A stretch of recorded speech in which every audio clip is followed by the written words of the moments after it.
untuk Bapak Ibu yang baru pertama kali boleh hadir bersama-sama beribadah pada hari ini, Pentakosta.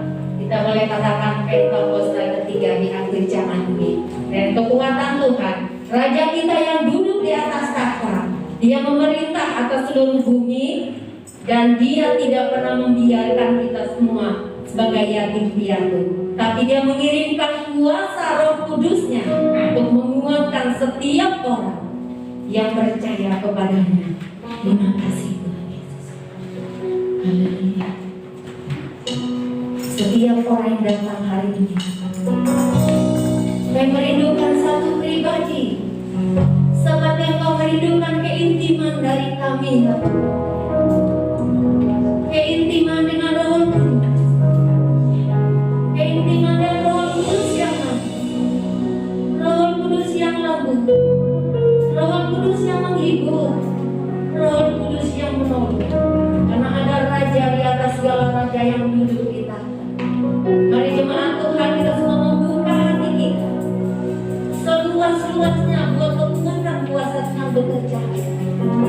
Kita boleh katakan, Tuhan Tuhan, bahwa aku merindukanmu hari ini lebih dari hari kemarin. Aku membutuhkanmu hari ini lebih dari detik-detik yang berlalu, lebih dari nafasku, lebih dari detak jantungku. Saya membuka hati pada Engkau Tuhan kami hari ini. Engkau datang bersama-sama dengan Raja kami, Raja di atas segala.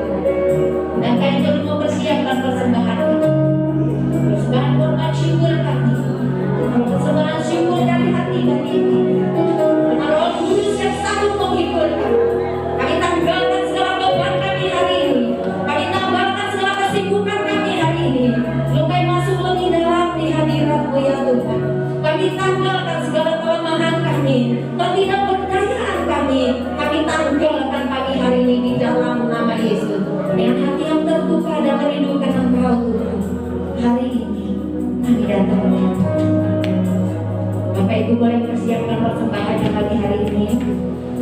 Nanti kita terus bersama-sama di dalam hadirat Tuhan mengalir dengan Tuhan dalam persembahkan korban yang berkenan di hadapan Tuhan hari ini. Mulia Allah Raja mulia yang mulia yang suka.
Tuhan sendiri. Di jiwa kami yang haus, mungkin di jiwa kami yang kering, Engkau yang tahu. Mungkin di jiwa kami yang berhubungan berat, mungkin di jiwa kami yang hampir menyerah. Roh Kudus, ada kekuatan Tuhan, ada tenaga yang baru hari ini, ada kebangkitan yang baru rasanya. Kami rasakan aliran-Mu hari ini. Amin.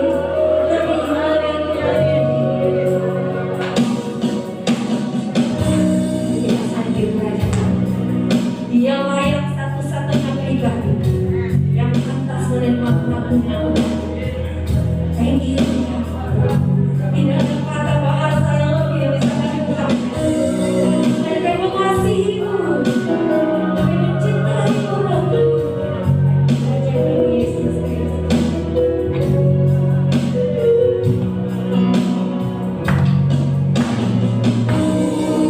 Mulia, mulia, bahagia.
Katakan cintamu kepadanya.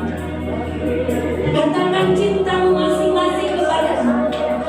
Kita tidak berurusan dengan orang lain hari ini, tapi kita berurusan dengan satu pribadi. Kita mau menyenangkannya. Kita mau bersahabat dengannya. Yes. Kami mengasihi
cuma lewat sekali.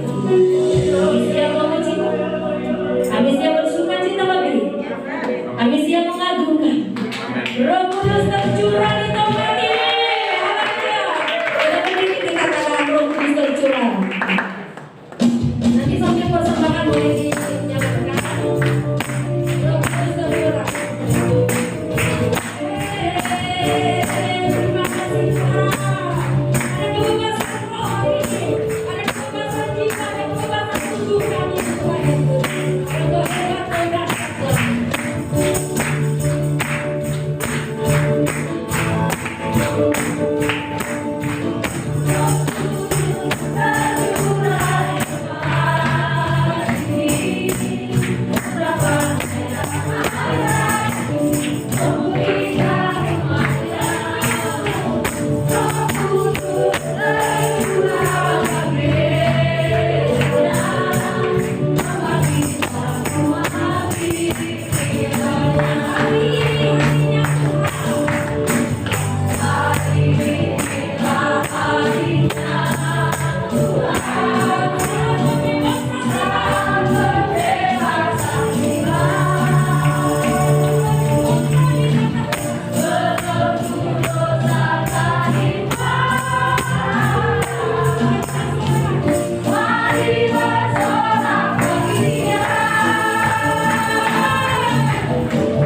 bukan siapapun, bukan ilmu, bukan pengetahuan, tapi Dia Raja kita, Roh Kudus yang bergerak atas hidup kita.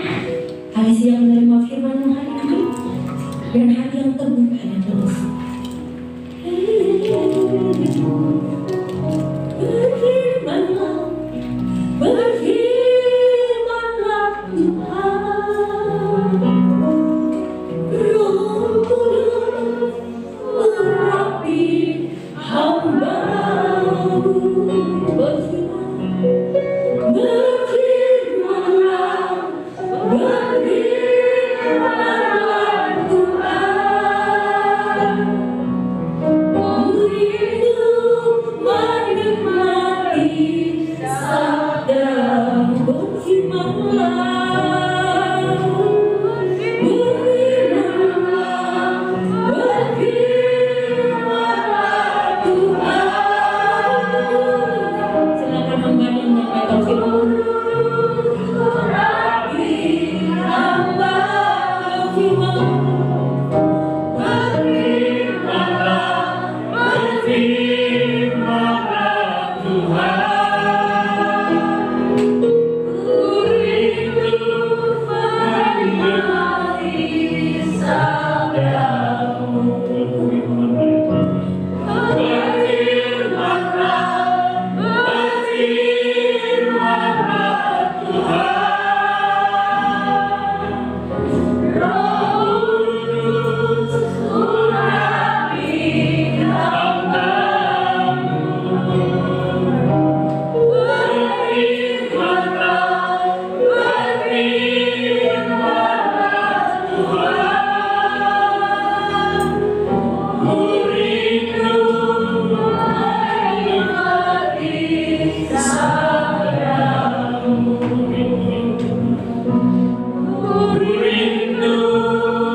Inilah waktu yang kudus Tuhan berbicara kepada kami.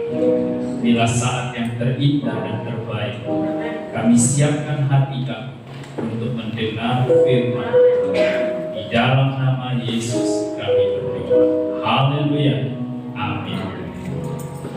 Shalom saudara dikasih Tuhan. Hari ini saudara kalau hitung itu adalah hari ke-50 setelah Tuhan Yesus bangkit dari kematian. Jadi di dalam perjanjian lama, hari yang ke-50 atau 7 minggu itu setelah Paskah namanya hari penuaian atau hari raya Bungaran atau hari raya 7 minggu dan atau hari raya Pentakosta. Jadi pas hari ini sebenarnya dihitung dari Tuhan Yesus bangkit dari kematian. Nah, mari kita sama-sama melihat firman Tuhan dari Kisah Rasul pasal yang ke-19.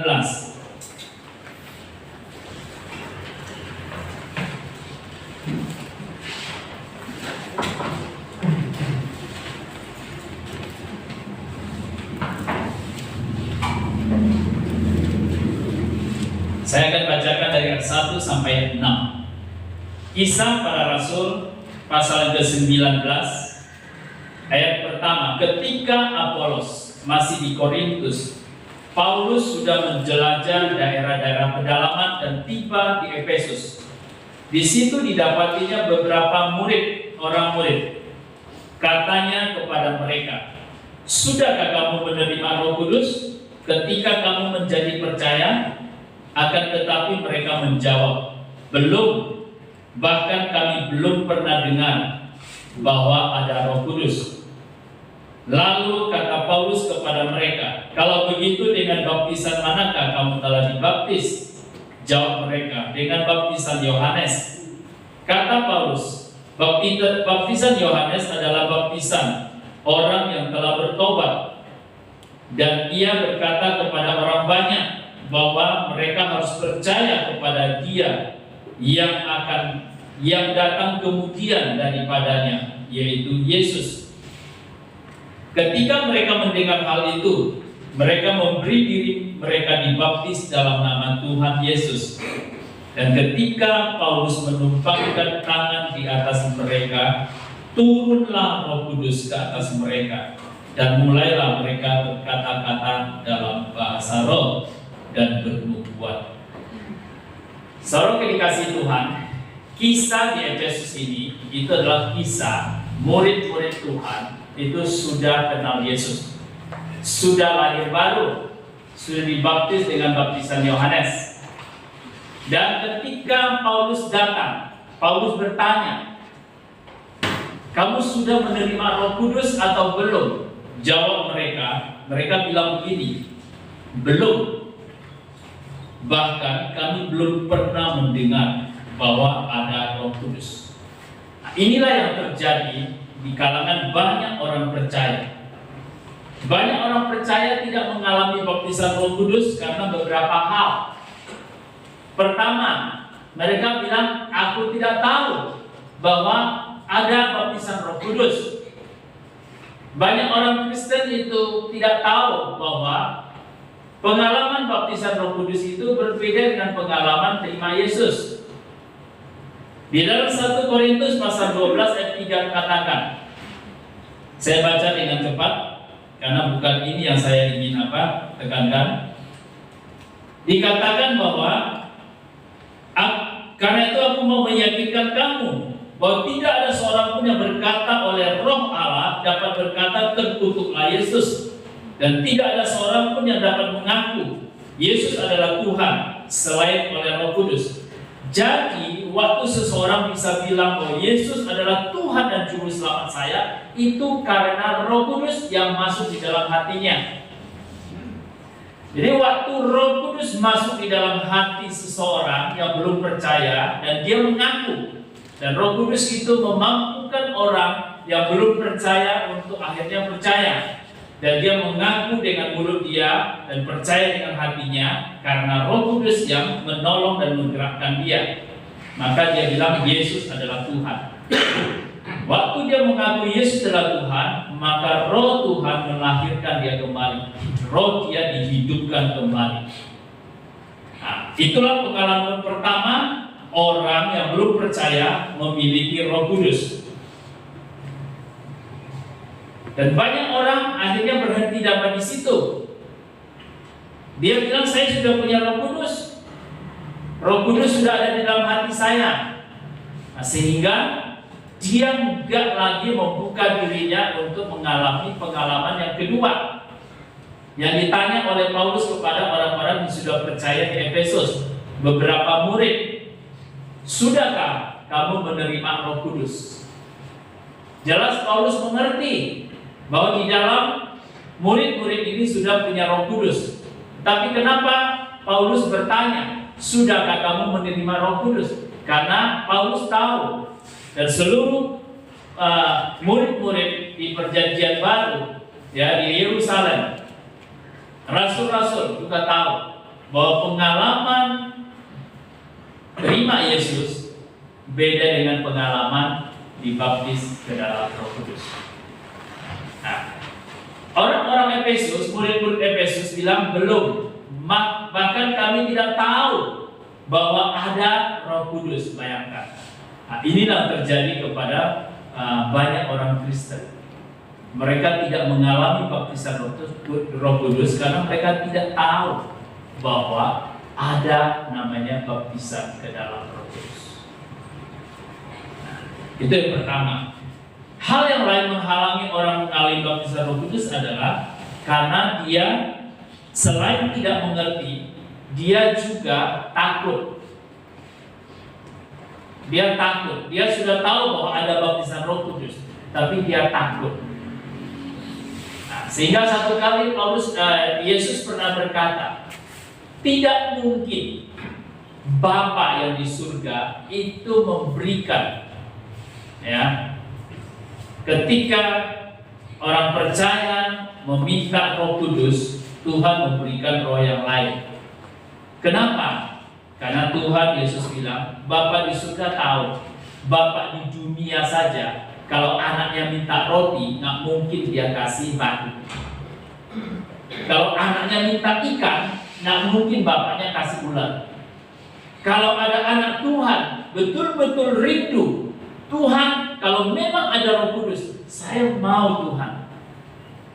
Kira-kira roh apa yang Tuhan akan kasih? Nggak mungkin dia kasih roh setan, ya kan? Bapa di dunia saja itu tahu memberikan apa yang baik. Ketika ada anak Tuhan haus dan dia bilang, aku butuh, kalau memang Roh Kudus itu ada untuk saya butuh, maka Tuhan Bapa di surga akan memberikan Roh Kudus. Ya. Yang ketiga, menghalangi orang-orang dibaptis Roh Kudus karena dia punya pengertian yang salah. Pikiran dia dipenuhi dengan pengajaran-pengajaran yang salah. Kalau kita berangkat dari latar belakang yang memang menentang, menganggap bahwa Roh Kudus, baptisan Roh Kudus itu tidak ada, sesat, tidak perlu, maka pikiran kita itu dipenuhi dengan konsep-konsep yang salah. Sehingga ketika kita mau didoakan untuk menerima baptisan Roh Kudus, konsep-konsep yang ada di pikiran itu penuh dengan pertentangan untuk menolak itu, tidak mempercayai itu, sehingga itu menghalangi orang itu mengalami baptisan ke dalam Roh Kudus. Kenapa butuh dibaptis Roh Kudus?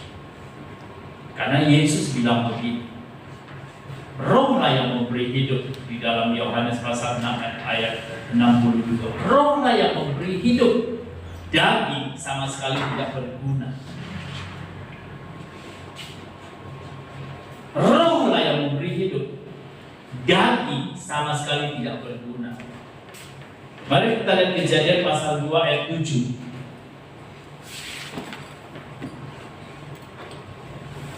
Adalah ini kisah tentang bagaimana penciptaan manusia.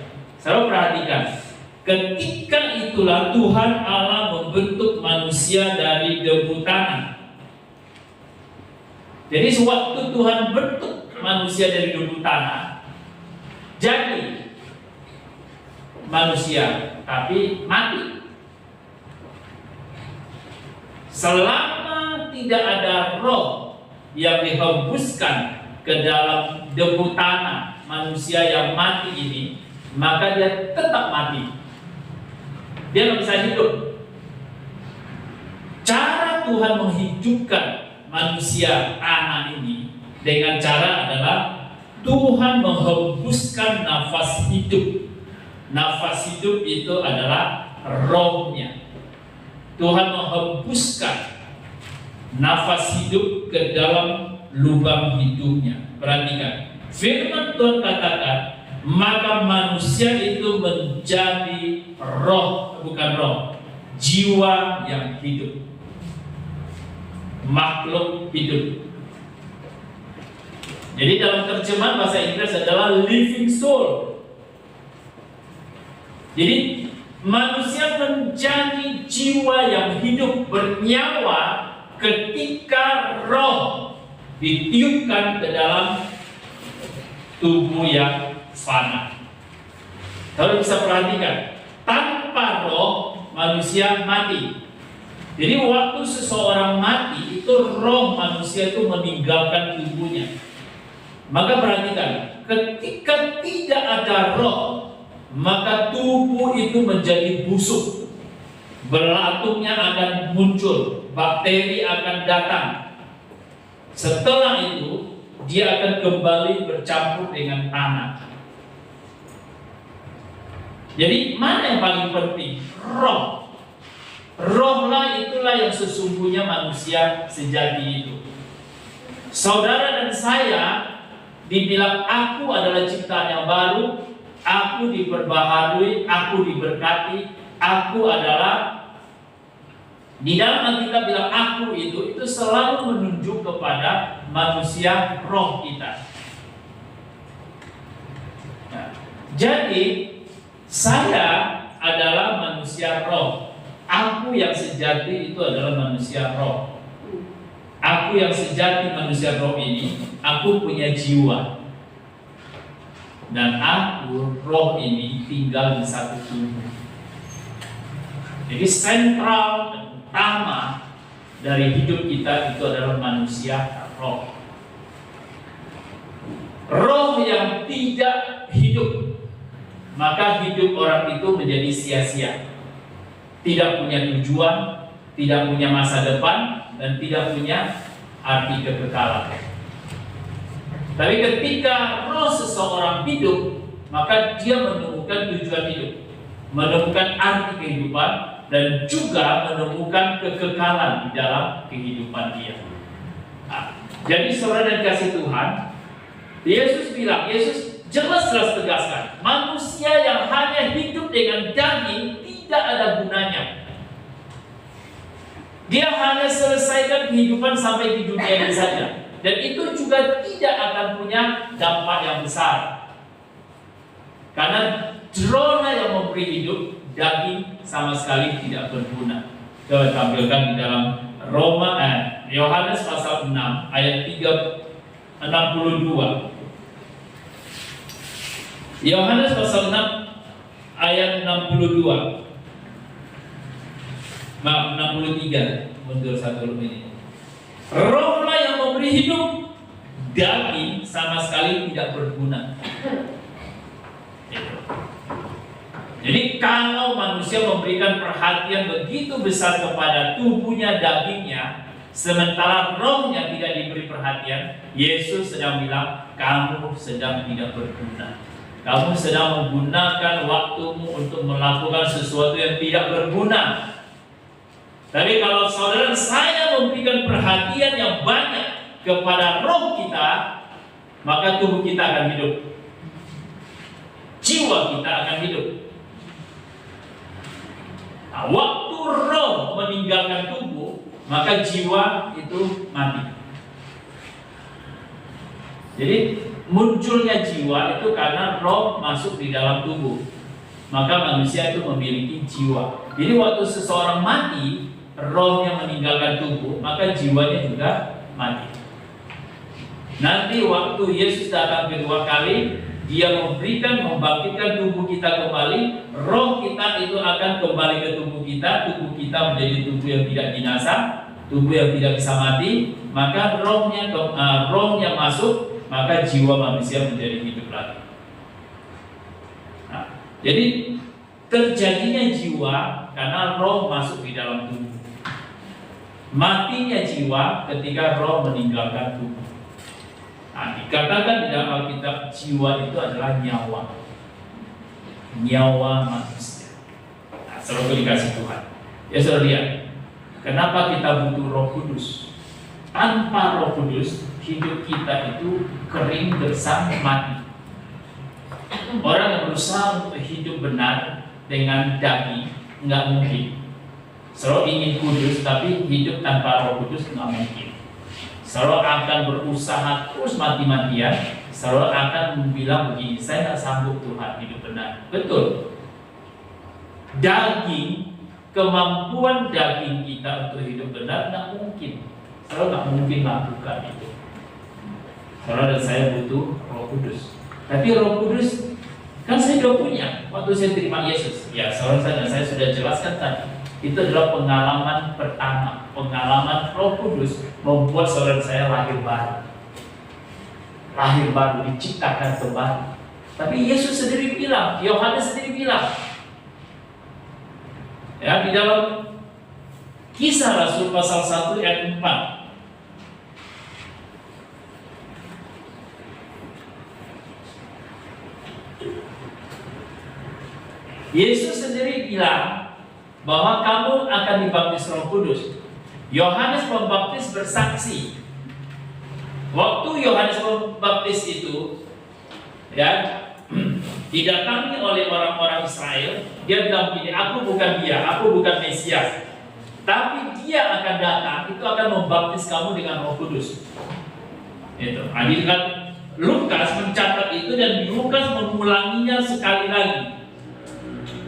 Satu kali Lukas pernah bilang itu di dalam Lukas pasal 3 ayat 16.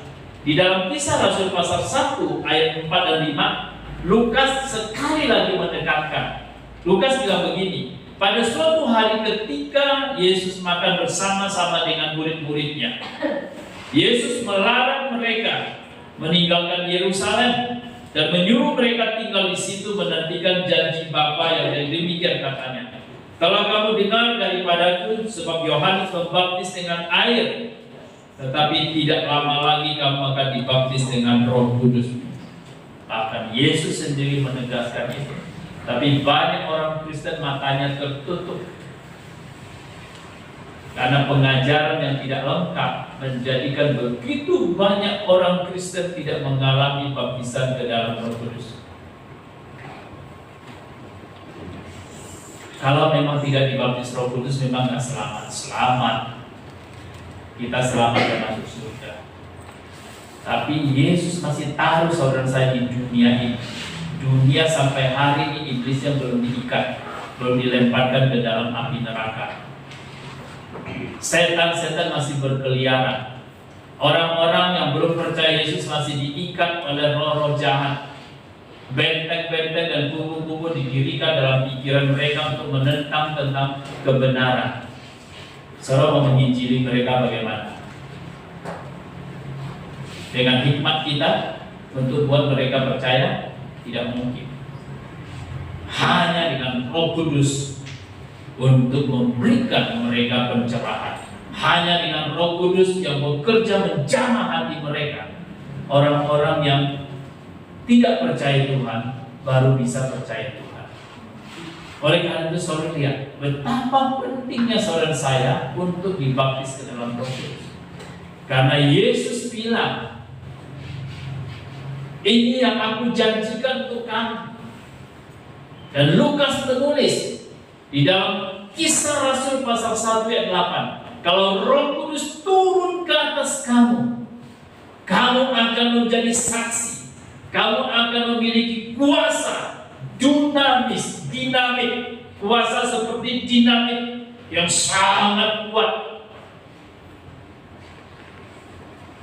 Ketika dinamit itu meledakkan gunung, dengan kecil dinamitnya, gunung bisa meledak. Nah, Yesus ini menggambarkan ketika Roh Kudus turun ke atas kamu, kamu akan memiliki kuasa. Kuasa untuk apa? Kuasa untuk menjadi saksi. Kuasa untuk kamu menceritakan siapakah Yesus itu. Kuasa untuk melakukan mukjizat, untuk membuat orang percaya. Kuasa untuk membangkitkan orang mati. Kuasa untuk mengusir setan demi nama Yesus. Jadi ketika kita ingin dipakai Tuhan untuk menjadi alat Tuhan untuk menyelamatkan orang-orang, supaya satu orang kita bisa tarik mereka keluar dari api neraka, saudara saya membutuhkan baptisan ke dalam Roh Kudus.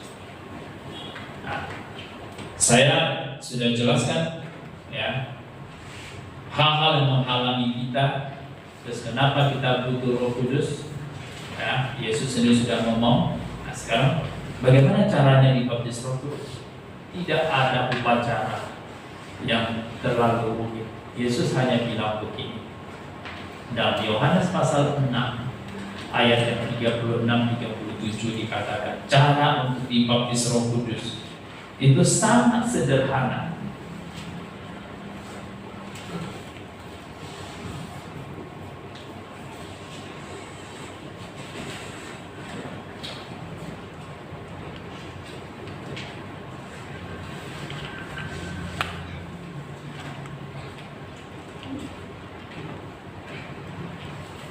Ini ayatnya salah. Ada yang bisa bantu saya? Di puncak perayaan itu Yesus berkata, barang siapa haus dan percaya kepadaku, maka dari dalam hatinya akan mengalir aliran-aliran hidup. Antara pasal 6 atau pasal 7 ayat 36-37. Ya, pasal 7 ya, ayat 37. Dan perhatikan, cara untuk dibaptis Roh Kudus itu sangat sederhana. Yesus kasih jalannya begini. Yohanes pasal 7 ayat 37 bilang begini, dan pada hari terakhir yaitu pada puncak perayaan itu Yesus berdiri dan berseru. Pertama, barang siapa haus, barang siapa rindu, barang siapa sangat-sangat ingin, baiklah ia datang kepadaku dan minum. Yang pertama adalah saudara haus enggak? Kalau saudara haus dikasih es, minuman yang paling enak pun saudara bilang saya tidak haus, saudara minum enggak? Enggak. Tapi kalau saudara dan saya haus, nggak usah dikasih minuman yang terbaik lah, dikasih air saja, bukanlah air aqua, air dimasak sama mama pakai air ledeng yang bau-bau ledengnya masih ada. Saudara minum nggak? Saudara nggak perhatikan itu air apa lagi, kasih minum. Karena apa? Karena saudara dan saya haus. Orang yang haus pasti dibaptis Roh Kudus. Loh, emang Pak Hadi bisa jamin? Biar. Kenapa Pak Hadi bisa jamin? Karena mau dibaptis Roh Kudus itu lebih rindu itu Tuhan daripada saudara. Muridnya kan sangat semangat nih. Kita ingin pergi bersaksi. Yesus bilang, nggak usah dulu. Kenapa? Kamu tunggu dulu di kota. Nanti saya akan perlengkapi kamu dengan kuasa dari tempat yang maha tinggi. Yesus bilang, saya akan membaptis kamu dengan Roh Kudus. Setelah itu kamu baru boleh pergi. Coba lihat, siapa yang lebih rindu untuk saudara saya dibaptis Roh Kudus? Yesus. Jadi Yesus yang lebih rindu untuk saudara saya dibaptis Roh Kudus. Malah waktu kita belum tahu tentang baptisan Roh Kudus, Yesus bilang begini, kapan ya murid-murid ini mengerti? Kapan ya pikiran dia itu dicerahkan? Kapan kan dia punya kerinduan? Kapan dia hausnya untuk dia dibaptis Roh Kudus? Jadi Tuhan tunggu kita. Dia udah lebih siap. Jadi 2000 tahun yang lalu, waktu pertama kali dia membaptis 120 murid dengan Roh Kudus, dia masih nunggu sampai hari ini. Untuk orang-orang percaya itu punya kehausan untuk dibaptis ke dalam Roh Kudus. Jadi dari pihak Tuhan itu sampai hari ini dia gergetan. Kenapa ini anak saya itu belum dibaptis Roh Kudus? Ternyata dia belum tahu. Ternyata dia masih tidak percaya. Ternyata begitu banyak hal yang membuat dia nggak haus. Nah, hari ini kalau saudara haus, Yesus bilang, sekarang juga waktunya kamu dibaptis Roh Kudus. Jadi ada orang dibaptis Roh Kudus ketika dia mengerti dia haus, di kamar mandi ketika dia lagi mandi dia menyanyi-nyanyi, tiba-tiba dibaptis Roh Kudus. Nggak ada yang berdoakan dia, karena Yesus yang membaptis Roh Kudus. Ada orang ketika dia haus, di kamar dia berdoa, nggak ada yang mendoakan dia, dia berdoa, Roh Kudus turun ke atas dia, Yesus membaptis dia ke dalam Roh Kudus. Ada orang yang begitu haus ketika ibadah, yang dikhotbahkan bukan baptisan Roh Kudus, tapi ketika dia datang kepada Tuhan, sedang menyembah Tuhan, Roh Kudus turun membaptis. Jadi yang pertama, kunci pertama adalah haus, ingin, rindu.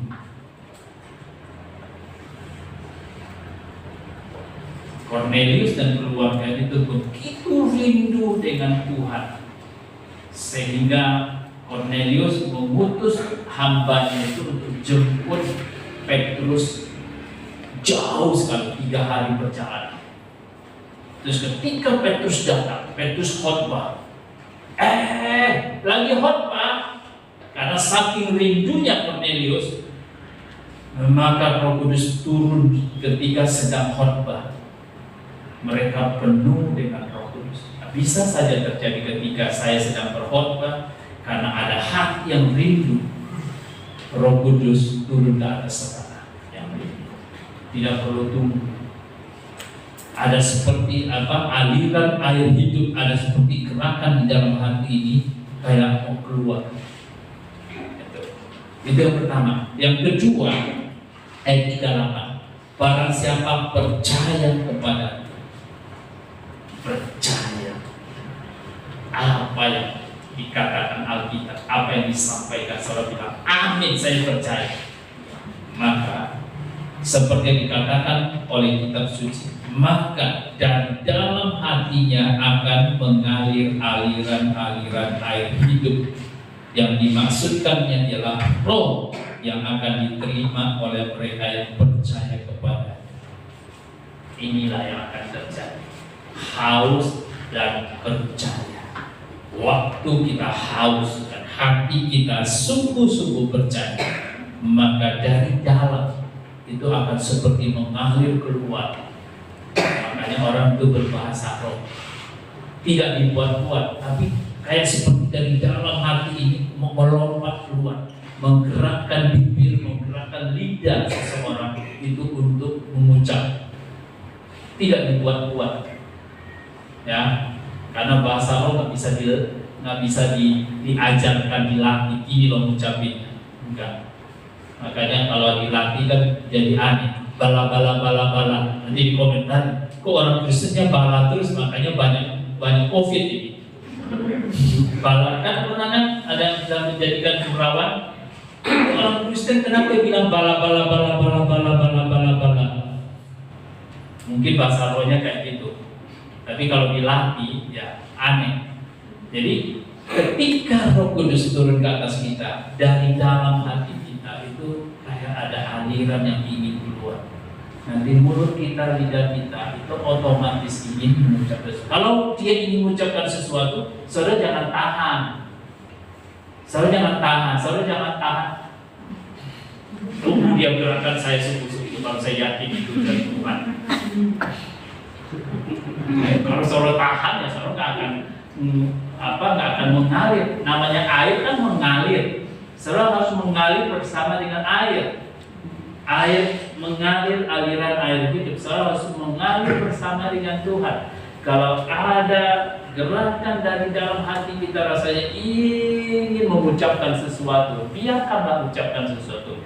Karena apa yang Tuhan berikan, dia nggak mungkin berikan roh setan ketika saudara dan saya meminta Roh Kudus.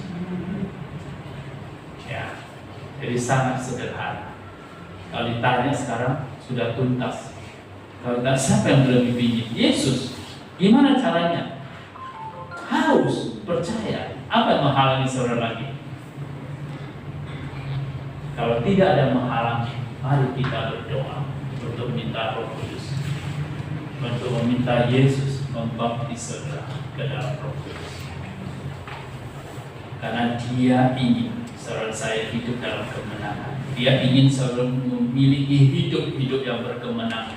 Dia ingin saudara menjadi saksi yang berkuasa. Dia ingin memakai saudara untuk menolong, menarik minimal satu orang keluar dari api neraka. Dan untuk melakukan itu saudara saya membutuhkan kuasa. Hari-hari ini, kenapa orang sulit untuk datang kepada Tuhan? Karena mereka tidak melihat kuasa yang mengalir dari orang percaya. Dan gereja pertama itu ditakuti orang. Dan tiap hari orang bertambah, menambahkan diri mereka ke dalam gereja. Di gereja pertama, di zaman rasul-rasul, kenapa? Karena dengan bayangan saja orang sakit menjadi sembuh. Dengan perkataan satu perkataan, seorang penyihir itu jadi buta. Kenapa gereja mula-mula rasul-rasul hidup di dalam kuasa?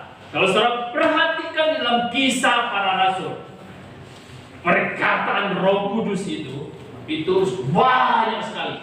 Dari pasal pertama sampai pasal penutup, setiap pasal saudara akan menjumpai kata Roh Kudus, Roh Kudus, Roh Kudus, Roh Kudus, Roh Kudus.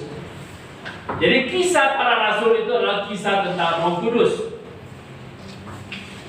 Ketika gereja dan orang percaya berjalan bersama Roh Kudus, maka mukjizat terjadi, kuasa terjadi, orang mati dihidupkan, orang sakit disembuhkan, orang-orang yang terikat itu dibebaskan. Itu. Saudara dikasih Tuhan, saya akan cukupkan. Tapi tapi saya memberikan kesempatan kalian yang terlewatkan untuk saudara datang dibaptis Roh Kudus. Saudara nggak perlu ke depan, karena saya ada cerita di kamar mandi kalau haus dibaptis Roh Kudus, di kamar tidur sendiri berdoa sungguh-sungguh dibaptis Roh Kudus. Jadi saudara nggak usah ke depan, malahan tidak tumpang tangan juga, itu saudara bisa dibaptis Roh Kudus. Ketika saudara haus, saudara lepaskan semua konsep yang salah dan selama ini saudara pernah terima, Tuhan saya tinggalkan ini. Hal-hal yang menghalangi saya, yang mengajari saya bahwa Roh Kudus itu sudah tidak perlu lagi, sudah ada, saya nggak perlu dibaptis Roh Kudus lagi. Dan segala konsep-konsep yang salah sekarang bawa kepada Tuhan. Tuhan, saya ada di hadapan Tuhan. Dan saudara datang, fokuskan hati saudara kepada Tuhan dan katakan keinginan saudara, kerinduan saudara untuk dibaptis ke dalam Roh Kudus.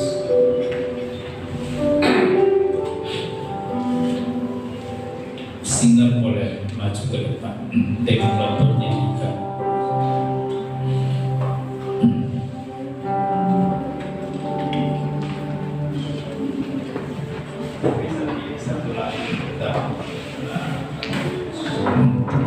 Oke, saudara dikasih Tuhan.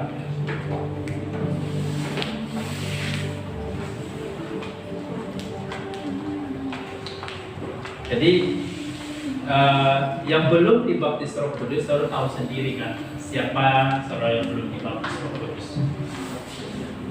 Saudara bisa bangkit berdiri, tutup matamu, pusatkan hatimu kepada Tuhan. Sementara lagu ini dinyanyikan, lagu ini akan mengantar kita, ya, untuk memusatkan perhatian kita kepada Tuhan. Ya, mungkin ketika saudara bernyanyi, Roh Kudus akan turun ke atas saudara. Mari semua tundukkan kepala, mari kita datang kepada Tuhan. Saudara yang belum dibaptis ke dalam Roh Kudus, dengan tanda saudara berbahasa roh, saudara dengan tenang boleh bangkit berdiri. Berdiri di tempat saudara, arahkan mata rohani saudara, hati saudara itu kepada Tuhan. Yesus berkata,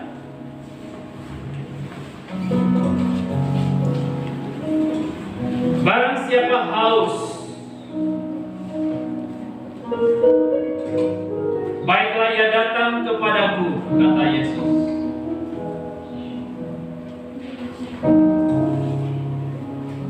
Dan minum. Dan barang siapa percaya kepadaku, dari dalam hatinya akan mengalir aliran-aliran air hidup. Itulah yang Tuhan ingin sediakan kepada saudara. Di hari Pentakosta, itulah hari pencurahan Roh Kudus. 120 orang yang menanti di ruang atas. Roh Kudus turun ke atas setiap orang. Saudara yang ingin dan rindu, saya undang saudara boleh bangkit berdiri. Saudara yang tidak dan saudara sudah dibaptis Roh Kudus, saudara tetap boleh duduk di tempat. Saudara dengan tenang, dengan lembut, saudara boleh berbahasa roh. Kita boleh mendukung saudara kita yang haus. Engkau melihat Tuhan, engkau menjawab setiap kerinduan daripada anak-anakmu, karena engkau berjanji orang-orang yang haus ketika mereka datang untuk minum dan ketika mereka percaya, dari dalam hatinya akan mengalir aliran air hidup, yaitu Roh Kudus.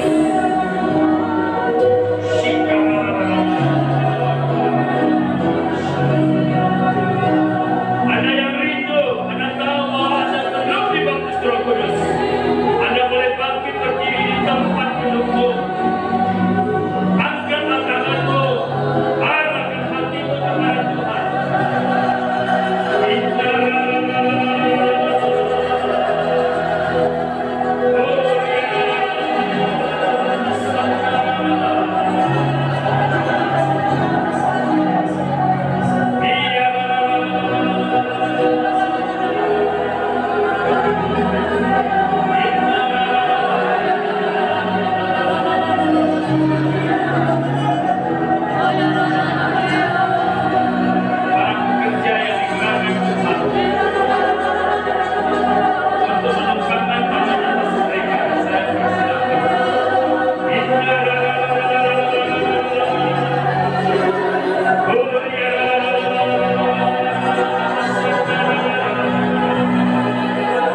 semuanya. Mari kita angkat tangan kita kepada Dia. Saudara dan saya yang sudah dibaptis ke dalam Roh Kudus oleh Tuhan Yesus, bukankah seorang saya lebih perlu lagi untuk dipenuhi dengan Roh Kudus? Kita membutuhkan Dia lebih dalam lagi. Mari kita angkat tangan kita, kita minta kepada Tuhan Yesus, penuhi aku kembali Tuhan, penuhi aku kembali. Kami butuh Roh-Mu lebih dalam lagi, penuhi kami Tuhan. Tanpa Roh-Mu, tanpa pengurapan-Mu, kami tidak bisa melayani, kami tidak bisa membawa jiwa untuk bertobat. Dengan kekuatan kami, dengan hikmat kami tidak bisa menolong orang sakit disembuhkan. Kami tidak bisa mengusir setan. Kami membutuhkan Roh Tuhan. Hari ini jemaat GPI Jemaat Kesaksian membutuhkan Roh Kudus memenuhi kami. Penuhi kami Tuhan. Penuhi kami Tuhan. Penuhi kami Tuhan.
Kami membutuhkan hadirat-Mu yang memenuhi akan kami.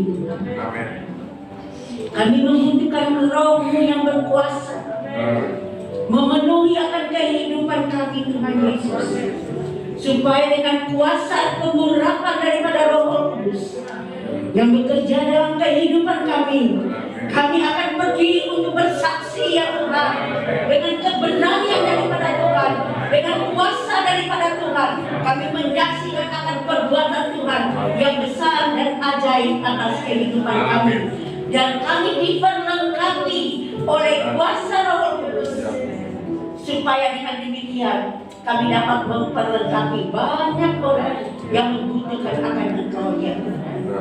Kami siap, Tuhan, diperlengkapi oleh kuasa Roh Kudus yang terus bekerja dalam kehidupan kami, membangkitkan akan kehidupan kami, Tuhan, memberikan kepada kami semangat yang baru di akhir jalan ini, mengalahkan roh ketakutan dan membangkitkan keberanian kami untuk menyatakan kuasa Tuhan atas kota kami Banjarmasin, atas gereja kami Bema Kesaksian, atas gereja Tuhan di Banjarmasin, dan juga Tuhan atas Indonesia boleh dimenangkan oleh kuasa Tuhan yang ajaib. Terima kasih Tuhan Yesus. Kami percaya hari ini kami sungguh-sungguh diberkati. oleh kuasa Roh Kudus yang merupakan kekayaan yang luar biasa, boleh memenuhi akan kehidupan kami ya Tuhan. Hari ini kami diberkati ya Tuhan oleh kebenaran firman Tuhan yang membangkitkan akan kehidupan kami kembali untuk menyatakan kasih Tuhan yang ajaib. Tuhan telah memperlengkapi akan seluruh jemaat Tuhan. Karena Tuhan kuasa Tuhan bekerja lewat kehidupan mereka, sehingga rumah tangga dipulihkan ya Tuhan, keluarga dipulihkan ya Tuhan, anak-anak muda dipulihkan ya Tuhan, ibu-ibu dipulihkan, bapak-bapak dipulihkan, anak-anak dibangkitkan di akhir zaman. Di dalam nama Tuhan Yesus Kristus kami percaya pembaptis dengan Roh Kudus melihat akan kerinduan kami dan terus membaptis kami, memenuhi kami untuk selama-lamanya. Terima kasih Bapa di surga, kami percaya bahwa hotel ini juga diberkati oleh Tuhan dan kuasa Roh bekerja atas hotel ini, membawa berkat yang sungguh luar biasa ya Tuhan, berkat jasmani maupun berkat rohani. Dan kami juga memiliki berkat yang luar biasa, berkat jasmani dan juga berkat rohani yang berkelimpahan. Kekuatan kesehatan daripada Tuhan melimpahi kehidupan kami sekarang sampai selama-lamanya. Dan Tuhan, kami telah diberkati, kami mengangkat anak kami karena kami akan pulang ya Tuhan. Dan kami mau menerima berkat daripada Tuhan. Terimalah berkat daripada Allah Bapa kita yang menghadapkan wajahnya kepada kita, memberikan kepada kita kasih karunia dan damai sejahtera. Kasih daripada Tuhan kita Yesus Kristus, persekutuan di dalam Roh Kudus yang terus memenuhi akan kehidupan kita, memimpin kita kepada kebenaran demi kebenaran, kekudusan demi kekudusan, sampai Maranatha Tuhan datang kembali dan Tuhan mengangkat kita bersama-sama di awan-awan permainan. Kita yang percaya dan yang sudah diberkati oleh Tuhan, kita bersama-sama berkata,